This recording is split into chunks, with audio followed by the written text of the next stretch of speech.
Hello, and welcome to our new edition of CharitEpulse. I'm James Saunders. I'm from Morkings & Smith Accountants, and with me today, as always, Catherine Rushstromji from Shakespeare Martineau, Charles Mesquita from Quilter Cheviot. And we're going to get straight into it today because there's quite a lot to run through, quite a lot's been catching my eye in the last week or so. And I wanted to start really with TikTok and the news. Some articles recently that charities have been using TikTok more, encouraged to use TikTok more, how-to guides and encouragement being used. Obviously, this applies to a certain generation of which probably we three are not participants. But the question is, at the same time as America at the moment is trying to ban TikTok, and there is a bit of a battle between China and America on this. Are you aware that charities use TikTok? Should they be careful at the moment? Catherine, I mean, you're sort of closest, I would say, to that generation that might use it comfortably. So I'll come to you first and let alas, no. Charles I think go when they're second. trying to target middle-aged mothers in North Yorkshire, then no, I'm not on TikTok. But I do think, charities have used this before when, I've heard, for instance, animal charities talking about they're trying to teach next generation about caring for animals and educating them and using different platforms to spread education, rather than, I think sometimes we jump to suggest that it's all about fundraising and trying to get supporters on TikTok or Facebook to raise funds. But actually, I think it's more about trying to find your audience and share information with them and educate them. So I could fully understand that TikTok is the place to go to find that particular generation of younger people who are interested in causes and charities and want to be engaged with. So I think, in that sense, why shouldn't charities do it? And I think from the details I've seen, charities do think about their messaging and which platform are they using, who's their audience, what are they saying to them, what are they doing to them. So I kind of felt as though the situation in the States is quite different from charities in the UK and what they might be using it for, which I think all good for them. If that's working for them, great. Okay, so to your point to why shouldn't they? Of course, the American argument goes that ByteDance, which is the owner of TikTok, is controlled by the Chinese state. The argument goes, in as much as if it's not an ownership question per se, but it's controlled. It's the regulator. If the Chinese state, and this obviously there are plenty of examples, if the Chinese state says to TikTok, "Don't show this because we don't want you to show it," TikTok doesn't show it. I mean, there's plenty of examples of that, in China and outside. If China says, "Do this," TikTok does it. Now, at the same time, there's also a question about data. TikTok will have access to huge amounts of data. And again, this is the American argument goes, if the Chinese state says to TikTok, "Give us that data," TikTok will give them that data, the argument goes. That fundamentally, so it's a question about censorship and a question about data. That actually it's worth noting that the UK government doesn't allow TikTok on UK government phones for espionage reasons. And that's very common around the world. Certainly the US government, Canadian government, none of them allow TikTok on government-owned devices.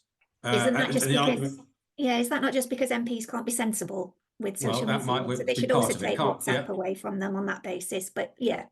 It could be a trust issue, but there is a sensitivity around data. I mean, their argument is data. They have to have reliability around the data. Charles, I'll come to you. I mean, you must be an avid TikTok user. You must be on there hours after hour. I spend my life on social media. Not. No, I have to say these sorts of questions I have to refer to my two children who are teenagers who are much better qualified to comment on social media. I mean, I think like all these things, I mean, we all see it and hear it in the news, don't we, around social media being misused, political interference, misinformation, and how people source. I think from a charity's point of view, I mean, they're facing all the same challenges that all of us are in society as far as social media is concerned.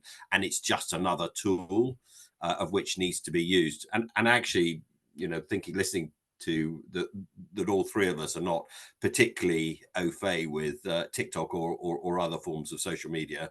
That this to me, I think is a really good reason of why you need a diverse trustee board and why you need people of an age that do use it on the trustee board who are far better qualified to actually comment and how it should be used. I think the other thing that was quite interesting at Trustee Exchange, which I attended on Wednesday this week, there was a whole session on social media and policies that that charities should adopt. And I have to say, sitting in there, I was just thinking to myself, oh no, not another policy that we've got to put in place. And actually, you know, how easy is it to control social media, because there's this huge blur, isn't there, between what the charity's doing and what we do as individuals personally, and then how does that connect, whether you're a member of staff or a trustee? And we've, you know, seen in the press, haven't we, in the charity press, of where those lines have got blurred and people have got criticized for it. You know, it's like anything that's new or relatively new. I mean, we are feeling our way with it. Big data in China, I suppose you could say the same thing about big data in the US government. I sometimes wonder why anybody be interested in anything that I do say or anything else. So I suppose in that respect, I sort of think they can have my data. Well, they might if they could influence your vote. I mean, that's one of the key ones with so many elections this year in all sorts of different countries, and election interference being such a hot topic. Then data is important in that sort of thing. Actually, that kind of brings us on to another point around social media, and particularly X, formerly known as Twitter. And I happened to see my local MP, Greg Clark, who's an excellent MP, really, really very good, you know, long-standing local MP, put a post up on X about involving Parkrun, with Parkrun all over the post, linking to all sorts of, you know, everything. And we spoke a couple of months ago about the Charity Commission's response to Alistair Strathern's reference to Parkrun in a tweet. It probably was a post on X. Labour candidate at the time, now Labour MP, and the Charity Commission took Parkrun to task over it. So I'm wondering what the difference is between that and this, really, because this is even more overt. Even more, you know, that was the previous post, the Alistair Strathern one was a post mentioning Parkrun. This has got logos and brandings and all sorts of stuff about celebrations.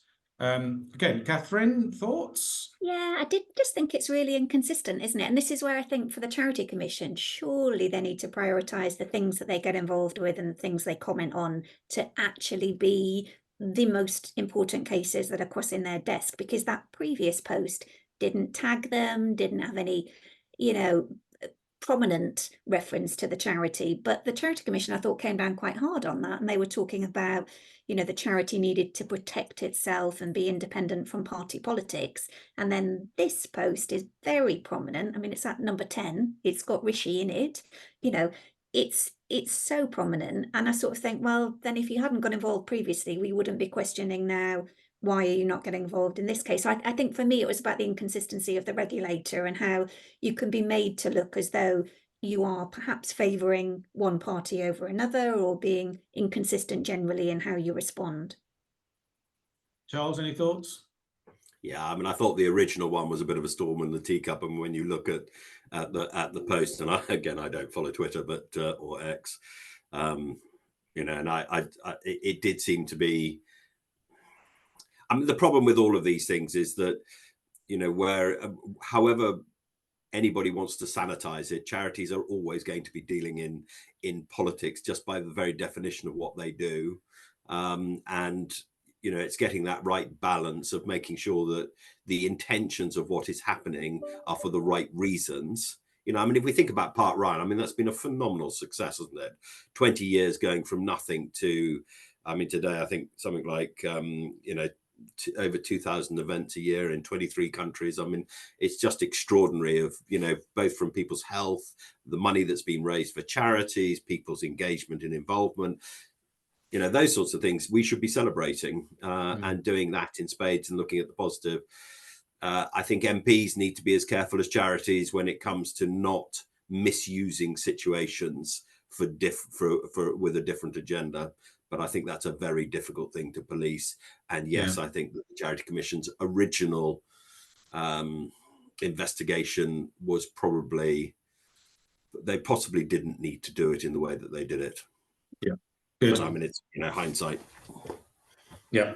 The third point really was an article by Andy Rickett, actually, referencing Dame Helen Stevenson's swan song in the role in her role at the Charity Commission.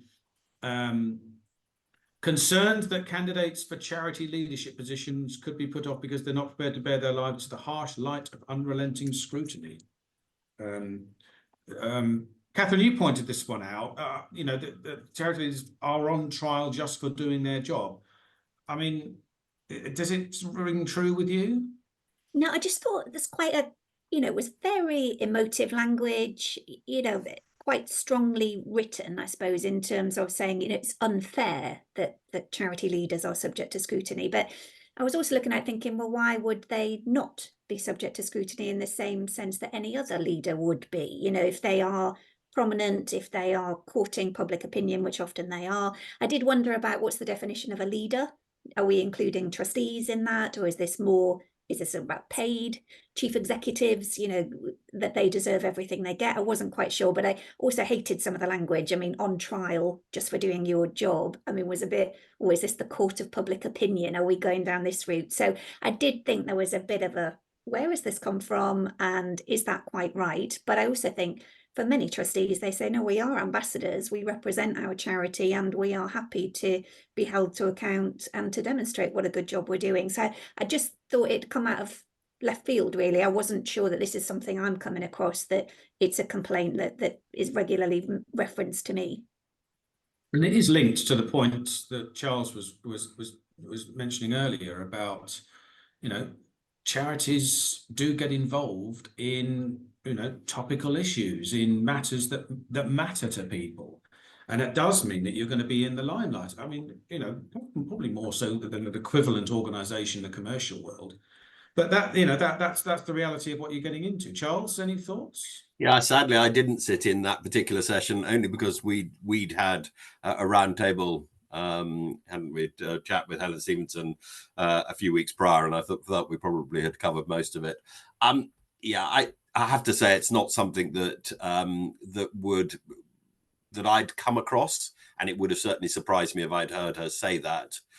The only thing I think the sector needs to be very careful about is it doesn't become too preachy and too holier than thou, and too, you know, everything, you know, sort of the wringing of the hands and not enough money, and, you know, the thing. So I think, you know, it's a bit like Park Run. You can look at the negativity of it, but you can look at also the actually what a wonderful success that has been. And there are so many charities that have got so much to celebrate.